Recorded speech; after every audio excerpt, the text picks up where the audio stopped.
قلمرو میمان‌های دماغ شخمی که دماغ آنها از بغل به زیر بغل شباهت دارد.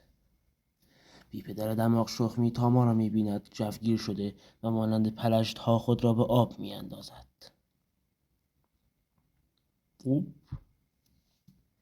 در این هنگام کروکودیل شلناموس متوجه دماغ شخمی می‌شود. همسرش که به تازگی دماغش را با کلنگ جراحی کرده از ترس پشمایش ریخته و مانند قاطر نظاره‌گر ماجراست. در چشمان دماغ شخمی گوه خوردن خاصی موج می‌زند. چیزی تا به چخ رفتن دماغ شخمی باقی نمانده. اما با خوششانسی نجات پیدا کرده و در ماه تحتش عروسی رخ می‌دهد.